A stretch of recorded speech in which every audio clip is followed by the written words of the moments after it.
Hello and welcome to 18 WJTS in.form. I'm your host, Bill Potter, and joining us again in the studio, as she does on a kind of a regular basis, Tammy Lampert, who is the director of SWICACC, Southwest Indiana Child Advocacy Coalition Center. I think I got it right this time. Also joining us is the Dubois County Prosecutor, Anthony Quinn. Welcome to the show. Thank you, sir. Today we're going to talk about the relationship between SWICACC and the coalition centers and the prosecutor's office, which really go hand in hand. If one of you could explain that connection. Yeah, so the Child Advocacy Center, we do the forensic interviews during the investigation piece of child abuse cases. And so the interview is then considered evidence, which is turned over to the prosecutor's office for their prosecution of cases. A fully functioning, highly effective multidisciplinary team includes to where your law enforcement, your Department of Child Services, and your prosecutor's office are in the team room watching the interview live. So then that way, if the interviewer misses any kind of questions or they need additional information about a location or something like that, they're able to relay that to the interviewer and get that information all at that one time so that they have the evidence and everything they need for their case. And Prosecutor Quinn, how important is having a center like SWICACC in Dubois County? It's very crucial. As Tammy explained, having all those moving parts there at the same time to hear the child, to, as she said, if we need to ask additional questions, you have all the team players there that can help educate each other. If there are additional services that child needs, such as an exam, we're right there by the hospital. So it's crucial to having everybody there at that initial interview to provide those services for the child and for our criminal prosecution as well. And the idea is that the child is in a more comforting zone to be able to talk about what has happened to them or what they may have witnessed. Is that right? Yeah, so like the forensic interviewer would be the one that's talking with the child one-on-one to increase the child's comfort. There's no sense of like authority coming from the interviewer, any expectation or anything like that. The other thing is, excuse me, is that the interviewer is trained in a national protocol to make sure that the types of questions and stuff that we ask, they're not leading in any way. There's never any kind of bribery or anything like that. And it's really just following the lead of the child so that the child has the opportunity to tell what happened. And so, I mean, I think that for our forensic interviews, because of the national protocol and the way that the interviews are conducted very cleanly, they're not disputed very often. It's a situation where, like, for criminal rules of evidence, the child can't be led, so they're trained not to ask leading questions. They're trained to let the child, as she said, just tell their story, tell what happened. So in that situation, it's very helpful for us if it does lead to a criminal prosecution. Now, I think we've talked before that one of the ideas is that the child wouldn't have to, if something happens, they don't have to go talk to the principal, a teacher, and then a principal, and then maybe a resource officer, and then somebody else, and then finally a law enforcement officer, and it just keeps going. The idea is that they can go to one place and kind of everybody in another room that's associated with prosecuting that gets to see that. Yeah, and ideally, they would get to speak there before they've had that opportunity to be having all these stories told or even coached by perhaps a perpetrator or someone else. So we want to try to get them there and get their story while it's still fresh as possibly can be. So the turnaround's pretty quick. So if a crime or a child, I guess, was violated last night or witnessed something, how soon is that interview happening? And how soon do you become involved? Well, as soon as possible. Hopefully, like you said, if it happened that night, the next day. Sometimes we'll have emergency forensics where we'll go in of an evening, something of that nature. Obviously, the sooner the better for everyone involved. And we had like one particular case that always sticks out in my head that the child did so well. Something happened, went home and told mom immediately. Mom called the police immediately. That law enforcement agency was trained not to go and interrogate or question the victim or the suspect at that point. Called for an emergency, prosecutor's office, everybody comes together. We did the forensic interview, sent the child for a sexual assault exam. They were able to get evidence. And so like that's one of, I think, like the most perfect situations because we don't see that a lot.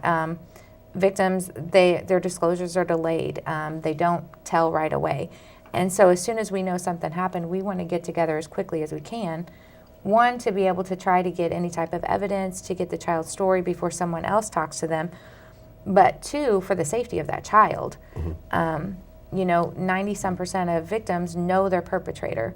So most of the time they live in the home. Right. And so the sooner we can all come together and, do what we do, then the sooner the child can be protected from that perpetrator. How many cases are happening in Dubois County? How many times do we do an interview at SWICACC in Dubois County? Because SWICACC covers a large area. We cover 7 counties. Dubois County's done 85 already this year. Wow, already this year. Yeah. And that's on top of all the other prosecutions that Sure, you're absolutely, going through. yeah. Is this the hardest kind of prosecution to do It can involving be. kids? It certainly can be, yeah, given, depending on the age of the victim and their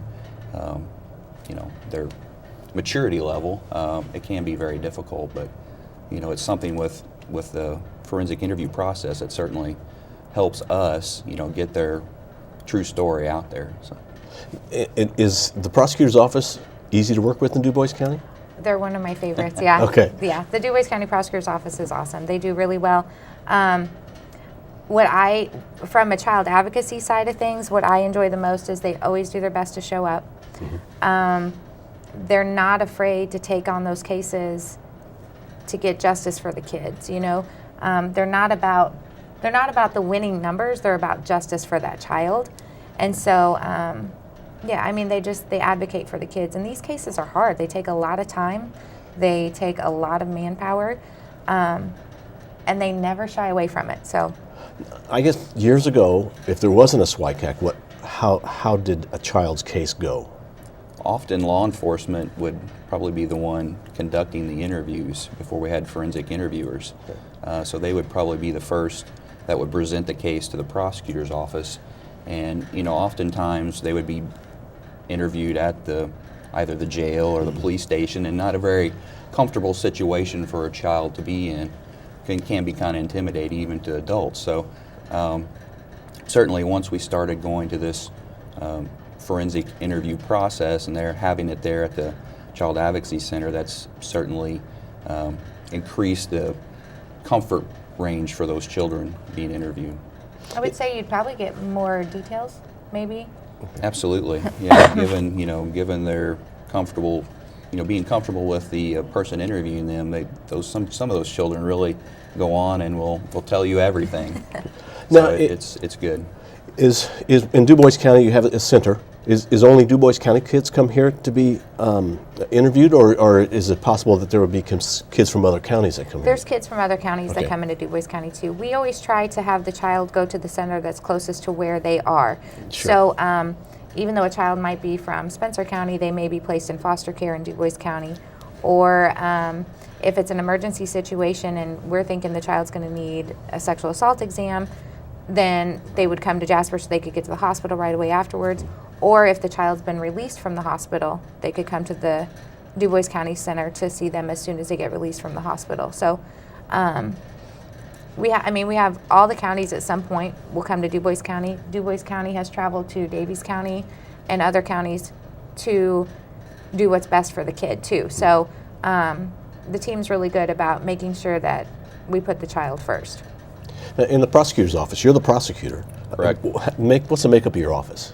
10 employees total, counting myself, 4 attorneys, and the rest are staff. I also have an investigator. Okay. So typically one of the prosecutors will try to make it to the interviews. If we're all tied up in court or something else, then my investigator will go to the interview.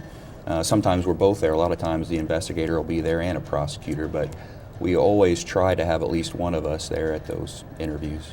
And your office is going to grow a little bit? That's correct, yeah. Starting in January, I'll be adding a 5th prosecutor. So unfortunately, as the number of cases have increased, so has the need for an additional prosecutor. So. Are we getting better at identifying abuse? Oh, I think absolutely. I think having that place for a child to feel comfortable has made has given them the freedom or ability to disclose to someone, to a teacher or to a parent or someone, and then obviously then they're brought into the center where they're allowed to tell their story, and it's been a tremendous asset to us there at the prosecutor's office. Now, what is something each of you would like to say to folks who are watching that may not, be in any kind of situation, but may witness things? It's important that they, a child has somebody to go to, or that if they do go to you, take it serious. What's something that you hope people know? I would just like to say that if a child says somebody did something, believe them. I think like maybe 3 to 8% of allegations are false, and that's very, very small when you think of it in the grand scheme of things. So if a child tells you, believe them and report it. And I always tell everybody to report it to the hotline, so 800-800-5556, but also to report it to law enforcement, because if they dual report, it's less likely that child will fall through the cracks. We've had situations to where, a child was doing something, but the Indianapolis level hotline screened it out, but thank goodness law enforcement picked it up. And we've had other things where it's been reported to law enforcement, but it's not criminal, but Department of Child Services picked it up to check the well-being of that child. So I always celebrate a dual report so that we aren't missing that. If a child tells you, you have to report it. Yeah, same thing. I mean, I think, it's important that if a child does disclose something to you, that you report it, even if you don't believe the child. Get that child in there. We'll get that child in there and do an interview. Like, not every case is there a disclosure. Not every case is there a crime that's charged. So if a child discloses to you, please report it, and we'll conduct the interview, and we'll determine whether or not it's appropriate to go forward. Okay. Well, thanks to both of you for coming in, talking with us on WJTS Inform. Thank you for Thank having you. us. We have had as our guest Tammy Lampert. She's the director of SWICACC. Also joining us is the Dubois County Prosecutor, Anthony Quinn. Thank you for watching WJTS. We're local people watching local people.